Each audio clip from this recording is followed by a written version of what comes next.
The cold iron door slammed shut behind me with a clang. That sound, like a sledgehammer, completely shattered all my fantasies about my boyfriend Ethan. Once upon a time, his heart held a faint promise to take me to Europe, to see the rolling hills of Tuscany and walk the moonlit streets of Paris. However, today, I was ruthlessly pushed by him into this airtight basement. In the air, the smell of rust intertwined with the scent of despair.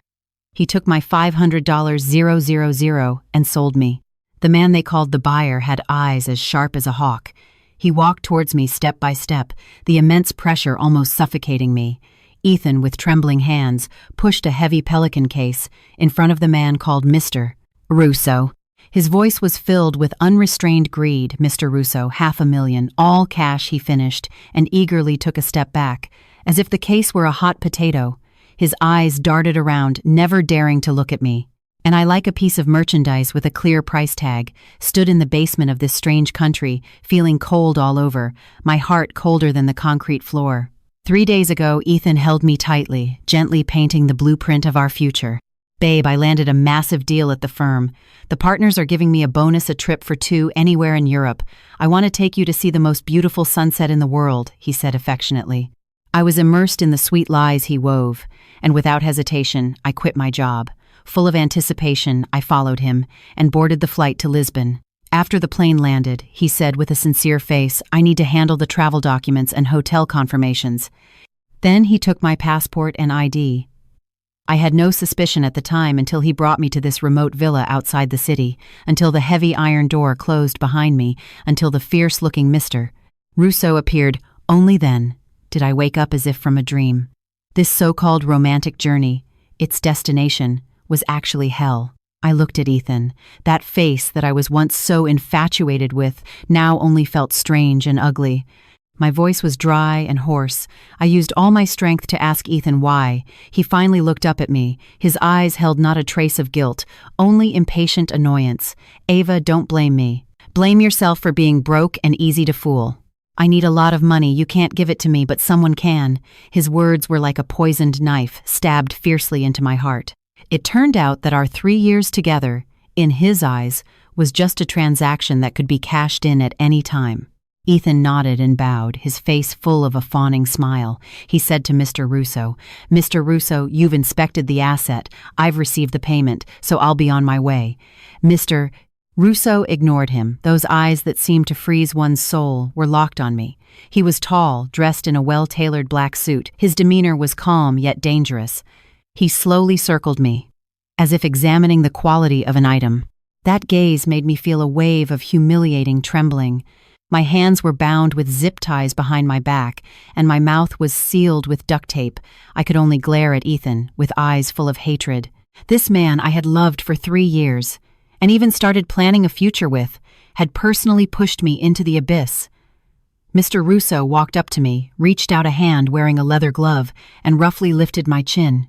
I was forced to meet his gaze, and in his deep eyes I saw indifference and coldness. It was the look of someone who regarded life as insignificant. I closed my eyes in despair, tears streamed down my face. Just then I felt the hand holding my chin suddenly stiffen. I opened my eyes in confusion and found him staring at my neck. To be precise, at the silver pendant hanging from my neck. It was a piece of intricate silverwork, forged into the shape of a rising phoenix. I had worn it since I could remember. My mother once told me, "This was your grandmother's. No matter what, you must not take it off." Over the years, it had become a part of my body. At this moment, this Mr. Russo, who terrified me, his gaze changed from its initial sharpness to shock, then to disbelief, and finally a trace of awe and panic welled up. He released my chin. His hand trembled slightly, wanting to touch the pendant, but stopped in midair, as if it were a sacred and inviolable relic. This is yours." His voice was no longer cold, filled with uncertainty and a slight tremor. I couldn't answer. I could only respond with my eyes. He seemed to realize this and immediately turned around, commanding the subordinate behind him in a tone that brooked no argument, "Get that tape off her mouth." The subordinate dared not delay, and immediately stepped forward and roughly tore the tape from my mouth. The sharp pain made me gasp, but I couldn't be bothered with that. All my attention was on the man before me. This man's unusual behavior intrigued me. "I'm asking you, where did you get this pendant?" he asked again, his tone urgent, his eyes locked on the phoenix pendant. I watched him warily, my brows furrowed slightly, my heart full of doubt, not understanding why things had suddenly changed. "My mother gave it to me," I answered truthfully, a trace of caution in my eyes. Hearing the word mother, his body suddenly jolted and his breathing became rapid, his eyes instantly filled with panic. "Your mother, is her name Eleanor Vance?" he asked word by word, his voice distorted by nervousness, his eyes full of anticipation and fear. "Eleanor Vance, that was my mother's name, a strong classic name." I was stunned, my eyes full of confusion, not understanding how he knew my mother's name, and even less understanding why this name caused him to react so violently. "It is." "How do you know?" My voice was wary and puzzled. Receiving a positive answer, Mr. Russo's body suddenly lost its strength. He staggered back 2 steps, his face turned pale, and a fine cold sweat broke out on his forehead. The way he looked at me completely changed. The previous indifference and scrutiny disappeared, replaced by terror, regret, and unease. The subordinates in black behind him looked at each other, clearly bewildered by their boss's abnormal behavior. Ethan on the side was dumbfounded, thinking Mr. Russo had taken a fancy to the pendant. He hurried forward with a fawning smile. "Mr. Russo, if you like the necklace, consider it a gift from me. You can do whatever you want with this woman." As soon as he finished speaking, Mr. Russo turned his head abruptly, his eyes bloodshot with anger. He rushed forward in 1 step and backhanded Ethan hard across the face. Crack. The sharp sound echoed in the basement. Ethan was sent spinning and fell to the ground. Half of his face quickly swelled up, blood seeping from the corner of his mouth. He clutched his face in a daze, looking at Mr. Russo in disbelief. Mr. Russo. What was that for? Shut your damn mouth, mister. Russo pointed at his nose, his voice hoarse with anger. "Do you have any idea who you sold? Do you know you almost got me killed?" He no longer looked at Ethan, as if another glance would be disgusting. He turned and strode towards me, carefully cutting the zip ties on my wrists, his movements carrying a trace of reverence. Once my hands were free, he immediately took a step back, bowed deeply, and said in a tone of awe, "Miss Vance, my name is Marcus Russo. I was blind and failed to recognize you. My failure is unforgivable. Please tell me how to make this right." Miss Vance, subordinate, I was completely confused. The man who wanted to buy me a second ago was now bowing before me, calling me Miss Vance. You know my mom." This was the only explanation I could think of. Russo maintained his deep bow, not daring to lift his head. "More than just know her. Ma'am is my everything. Without her, there would be no Marcus Russo today. Ma'am," he called my mother, ma'am. In my memory, my mother was an ordinary and strict single mother. She ran a small import-export business and raised me on her own. She was always busy and strict with me. Our relationship was distant. How could she be the ma'am in the mouth of a man like this? All of this was beyond my comprehension. I don't understand. My mother, Miss Vance, this is not the place to talk." Russo straightened up and made a respectful gesture of invitation. "You've been through an ordeal. I will immediately arrange for you to rest in a secure location.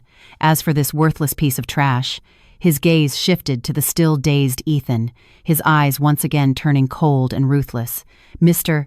Russo, no, sir, I was wrong. I really didn't know Ethan, realizing he had messed with the wrong person, scrambled to his knees at Russo's feet, clinging to his leg and begging, "I didn't know her mother was Eleanor Vance Ava. Honey, please say something. Our 3 years together, you can't just watch me die." I looked at him coldly, my heart filled with disgust and ridicule. "Do you know my mom?" I asked again. Russo continued to bow his head slightly. "Ma'am has shown me immense kindness. I owe my very life to her." The moment he thought of selling me for money, the seeds of hatred had taken root between us. Russo respectfully turned to me, his eyes lowered, his hands clasped in front of him, and asked softly, "Miss Vance, how should we dispose of this individual?"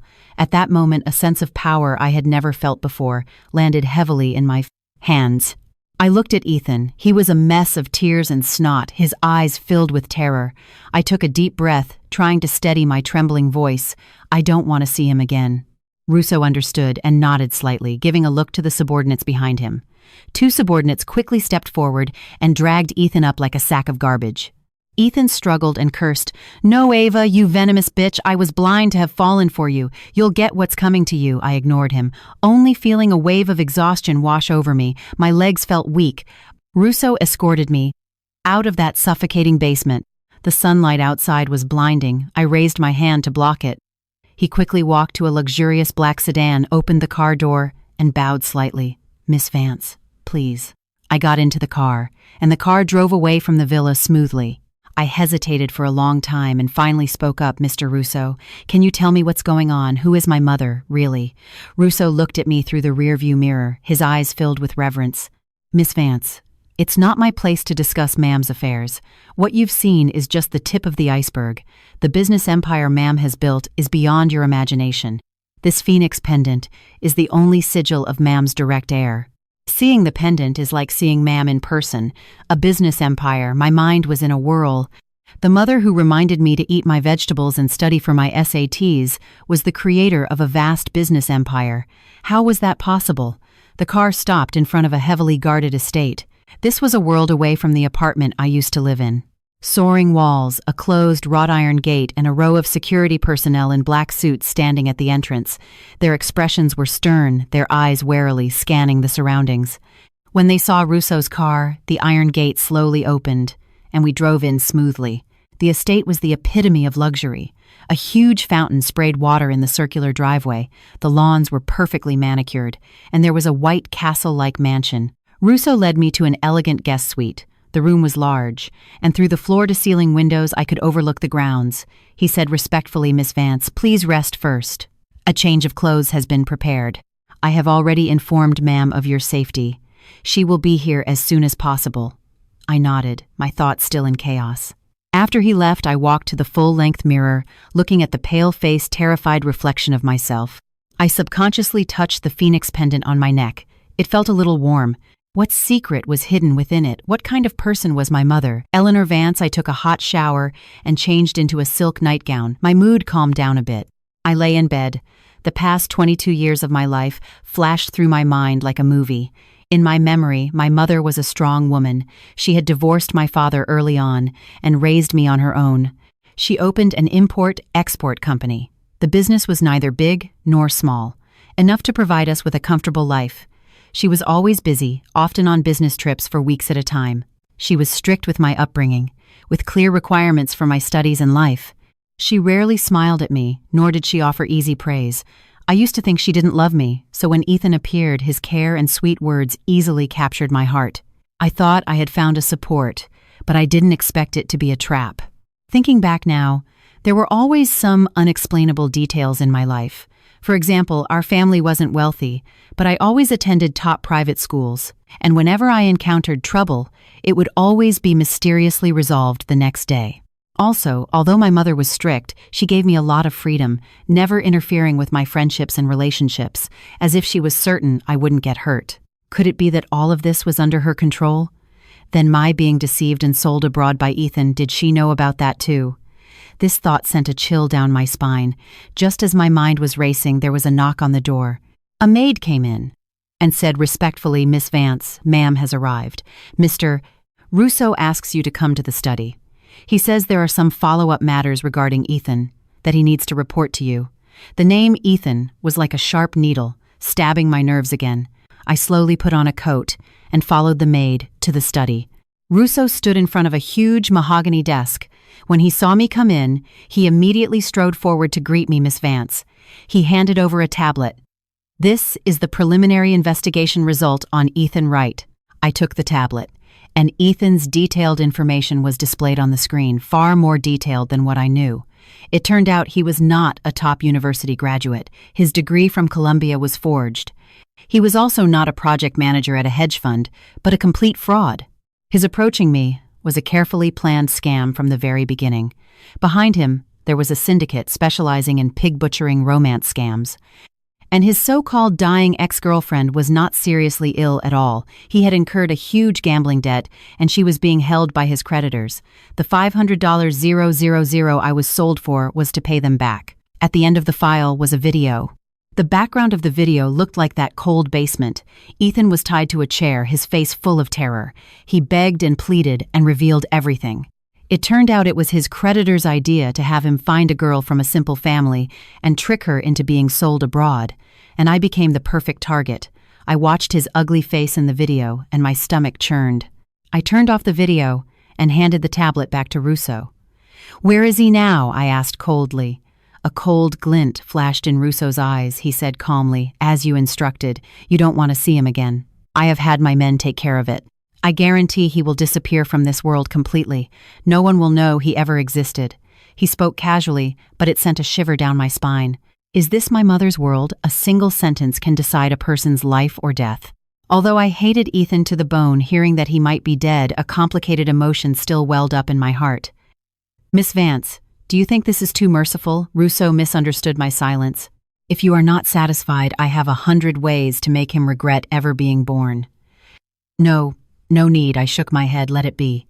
I don't want to become a bloodthirsty person." But I knew clearly, from this moment on, the innocent and romantic Ava Miller of the past was dead. Ethan killed her, and this strange world full of power and danger also killed her.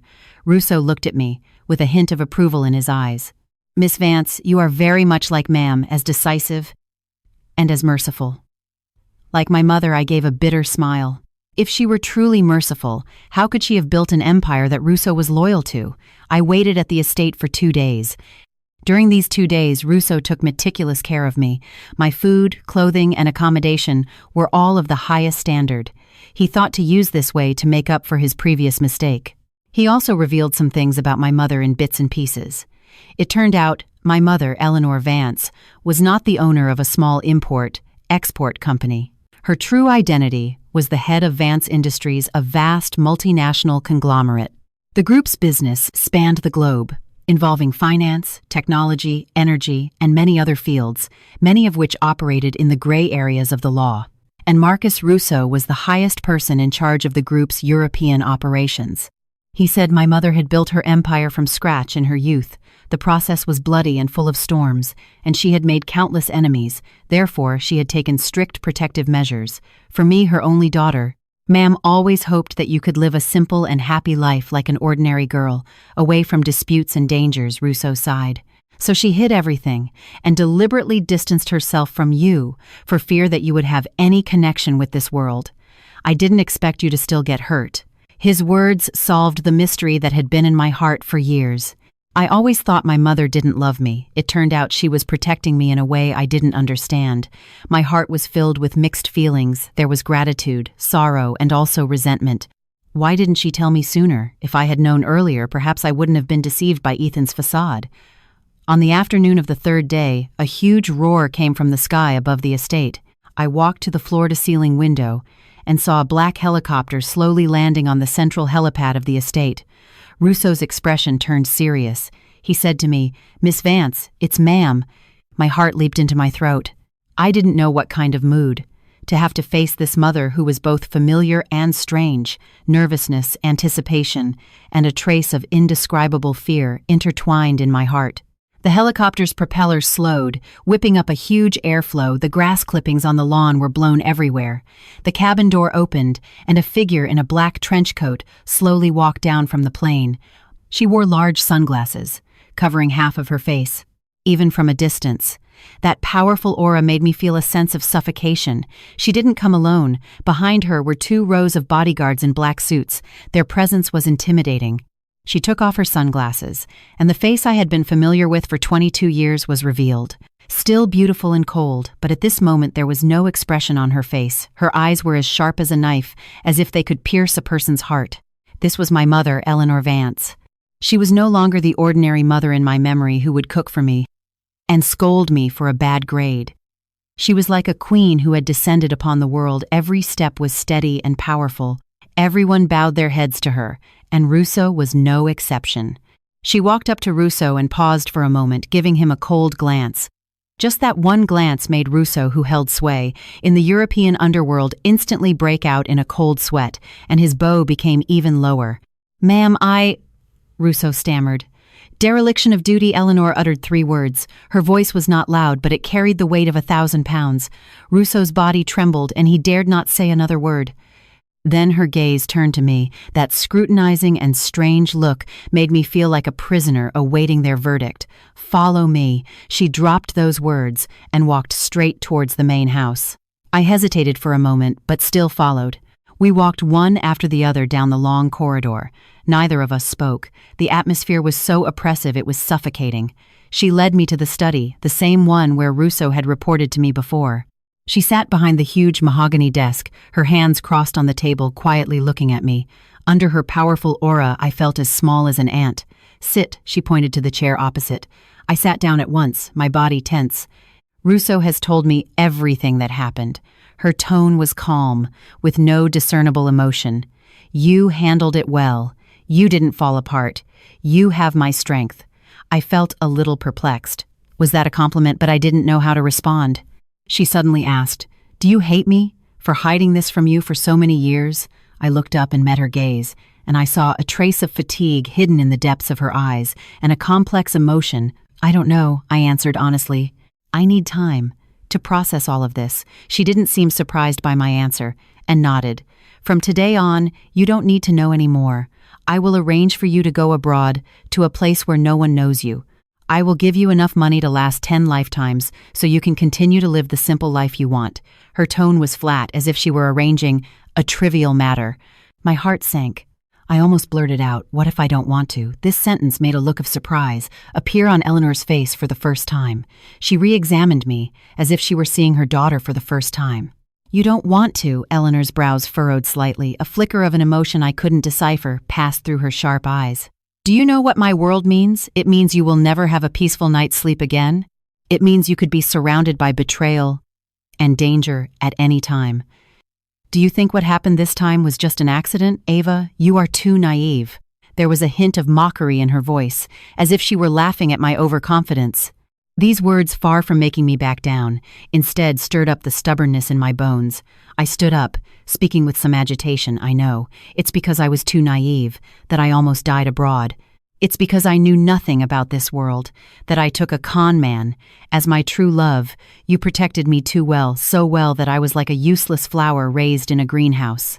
I don't want to live that kind of life anymore. I don't want to be that fool who doesn't even know who her own mother is." The study fell into a dead silence. Eleanor looked at me quietly, her face expressionless, but her eyes grew deeper and deeper. I didn't know if she was shocked by my words or if she was contemplating something. After a long time, she slowly spoke, a barely perceptible sigh in her voice. "You've grown up." My emotions instantly calmed down. I sat back down in the chair, looked at her, and quietly waited for her to continue. She sneered, her gaze contemptuous. "You think you can stay just because you want to. Countless people want what I have. You are my only daughter, and also my only weakness.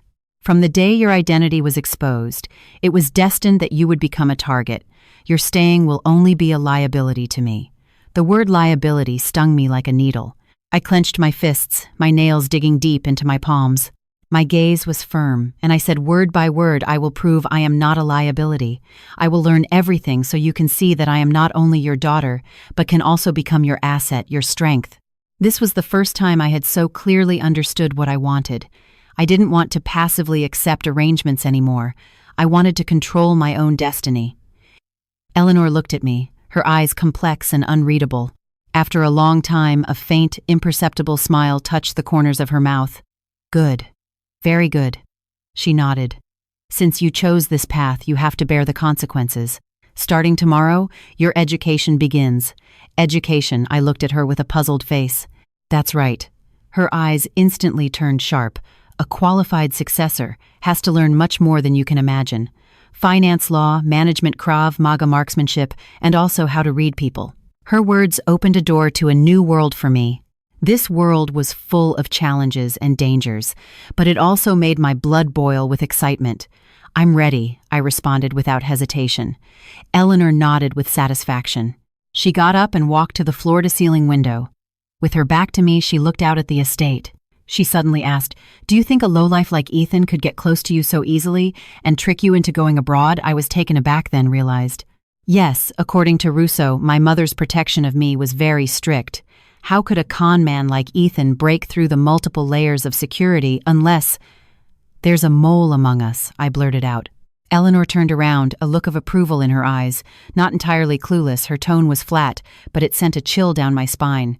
"Ethan was just a pawn. The one who really wanted you is someone hiding in the dark. Your return will just lure the snake out of its hole." As soon as her voice fell, there was a knock on the study door. A middle-aged man walked in, dressed in a proper butler's uniform, with a gentle smile on his face. I immediately stood up and shouted in surprise. James Henderson, was our family's longtime butler. He had been in our home since I could remember. He watched me grow up and treated me like his own daughter. He was the person I was closest to besides my mother. "Why was he here too, Miss Ava? You've suffered." James's eyes reddened, his voice choked with emotion. I was about to go forward and comfort him, but then I saw a cold and strange smile at the corner of Eleanor's mouth. Her gaze went past me and fell on James. She spoke slowly, her voice was not loud, but it was like a bomb exploding in the study.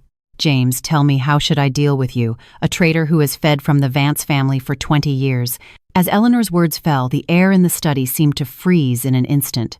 I couldn't believe it and whipped my head around to look at James, the James who had watched me grow up since I was a child and always affectionately called me Little Ava. At this moment, his face was deathly pale, the color quickly draining away. His body was frozen in place, his smile stiffened, and large beads of sweat appeared on his forehead. Ma'am, what are you saying? I don't understand." James's voice trembled, his eyes darted around in panic, not daring to meet Eleanor's gaze. My heart sank to the bottom of the valley. His reaction had already said it all. "You don't understand," Eleanor sneered, and strode towards James. Although she was shorter than him, her presence completely crushed him.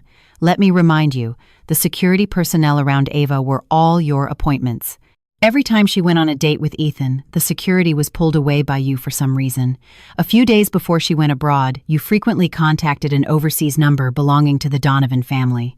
Do you want me to show you the call logs and bank transfer records? Shall I put them on the screen for you?" As soon as the words Donovan family were spoken, James's body trembled violently, his legs gave way, and he fell to his knees with a thud. He bowed his head to the floor repeatedly, his face a mess of tears and snot, crying out, "Ma'am, I was wrong, I was coerced. Please, for Miss Ava's sake, spare my life." I stood there in a daze, feeling the world spin as if it were collapsing. Ethan's betrayal had shown me the hypocrisy of love, and James's betrayal completely overturned the 20 years of genuine affection I had known. He was the elder I trusted the most. I had always respected him.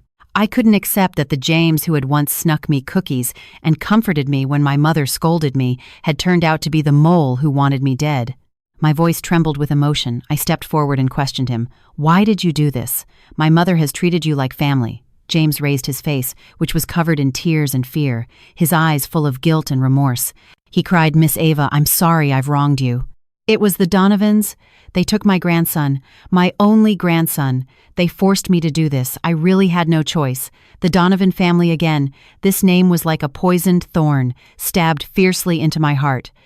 Eleanor's voice was calm, as if she were interrogating a criminal who had nothing to do with her. "What did the Donovans offer you? That you would disregard 20 years of loyalty," James explained, sobbing. "They said as long as I cooperated and got Miss Ava abroad, creating the illusion of a disappearance, to make you lose your composure in a business deal, they would give me a large sum of money and send my grandson to a private school in Switzerland. They promised they wouldn't really hurt her." "Wouldn't really hurt?" I sneered.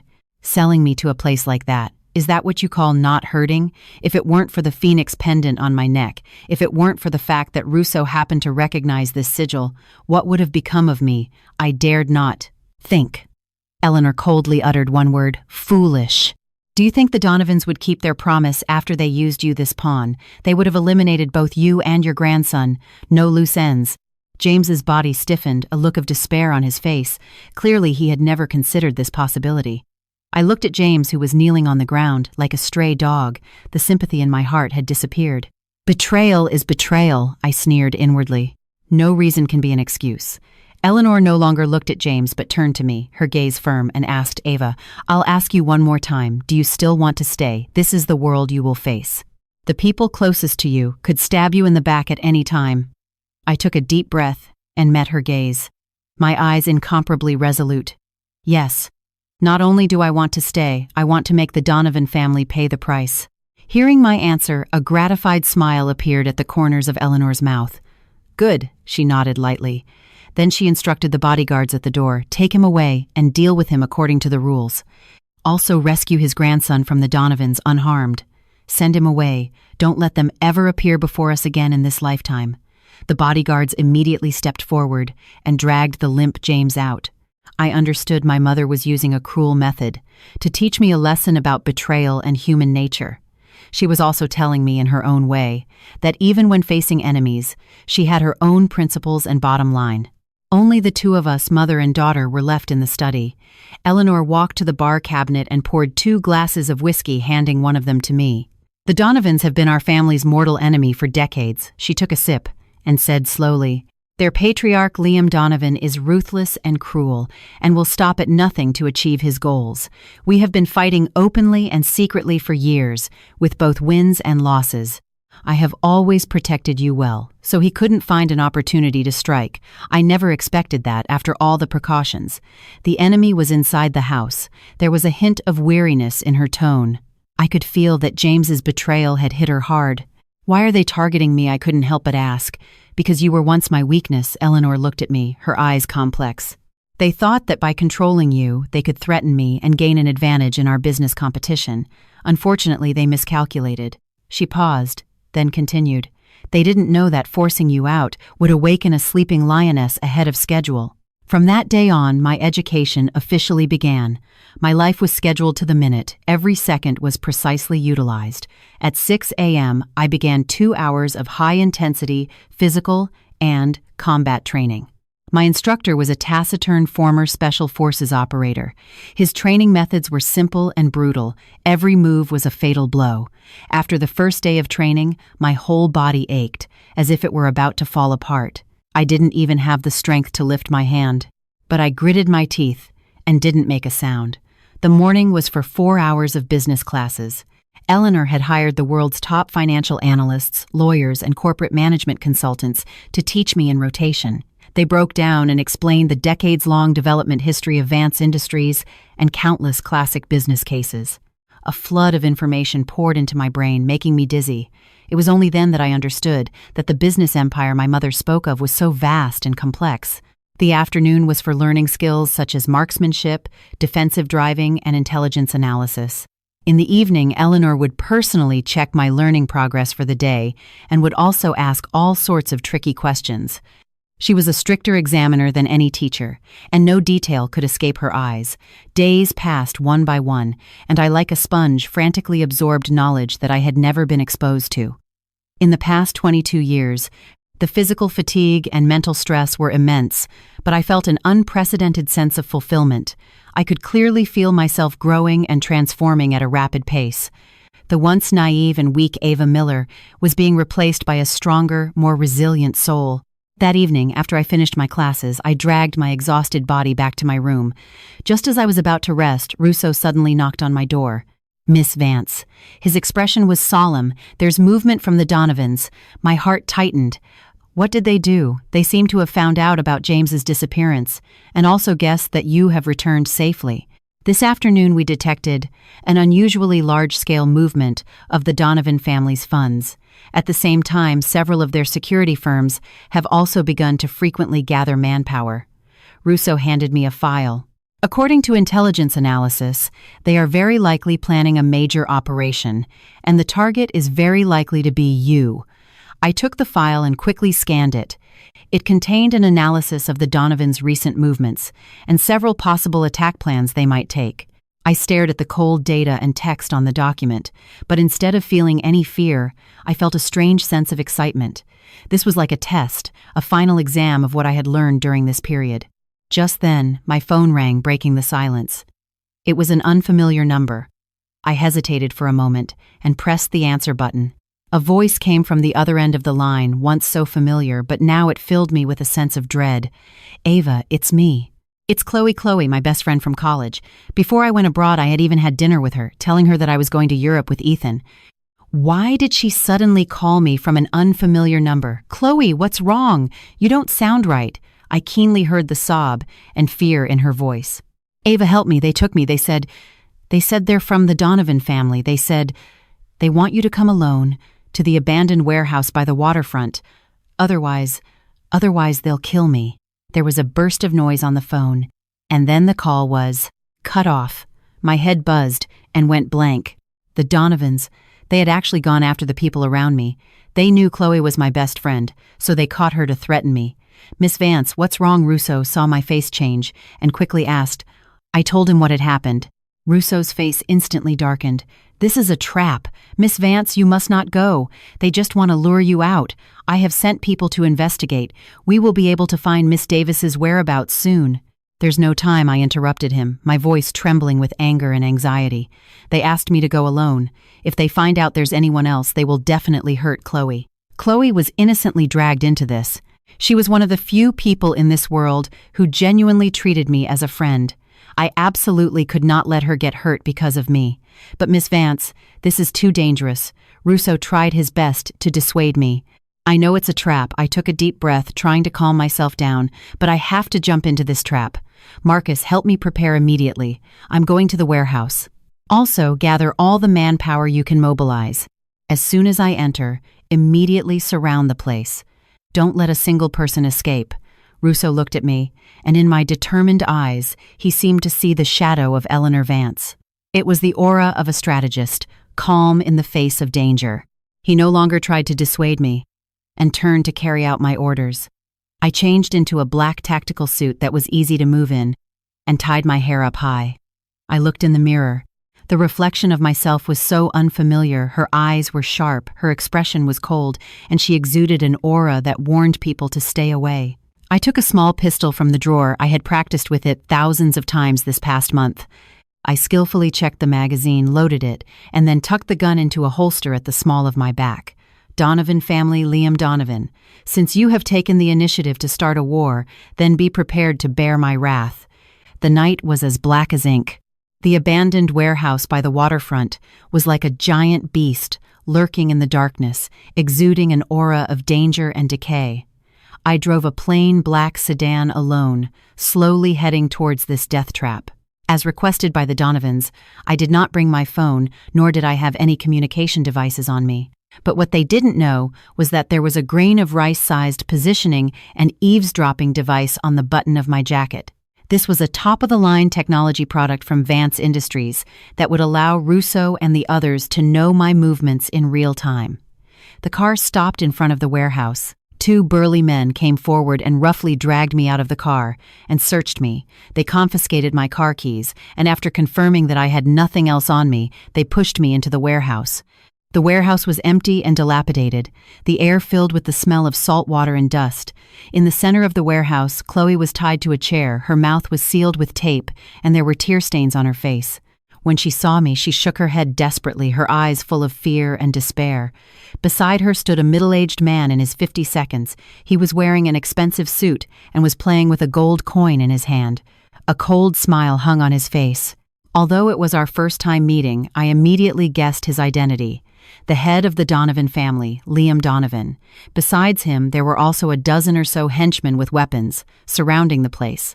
Eleanor Vance's daughter really has some guts. You really dared to come alone. Liam saw me and spoke slowly, his voice hoarse and unpleasant. I ignored his sarcastic gaze and looked at Chloe and said coldly, "Let her go. This has nothing to do with her." "Let her go." Liam laughed as if he had heard a great joke. He crossed his arms, the corners of his mouth turned up, his face full of disdain. "What right do you have to negotiate with me now? You are my prisoner." With that, he waved his hand, and 2 big men immediately came forward and grabbed me from the left and right. I tried to use my mother's name to intimidate him, and raised my voice. "My mother will soon find out I'm missing. Then none of you will be able to escape." "Ha ha ha," Liam threw his head back and laughed, his eyes full of arrogance.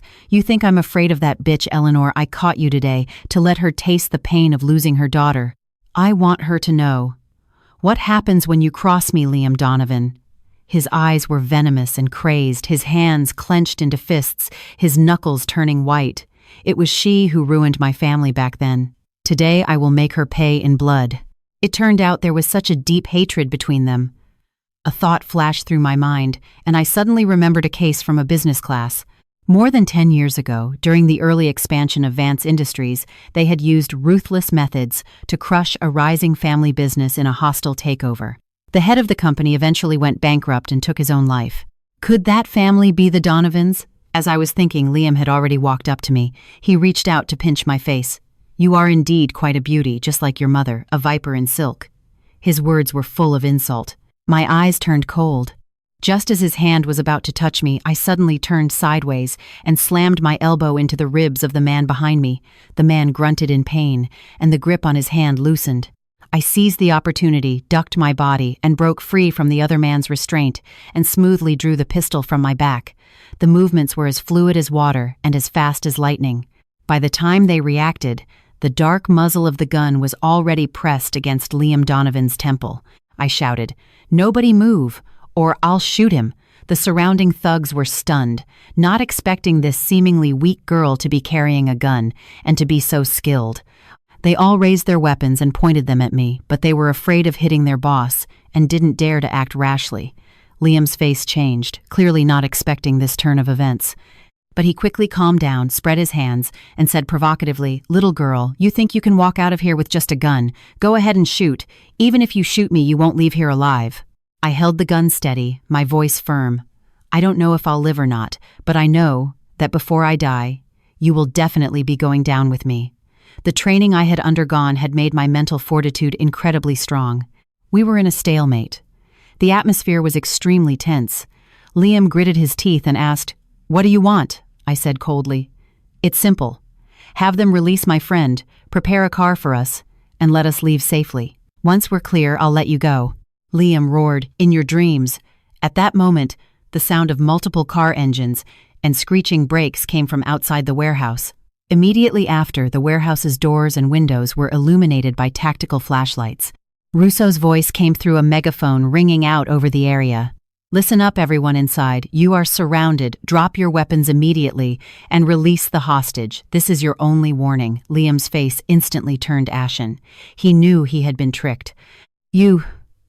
You actually called for backup." Liam looked at me in disbelief, his eyes wide with anger, almost spitting fire. He probably never dreamed that I would be capable of orchestrating this.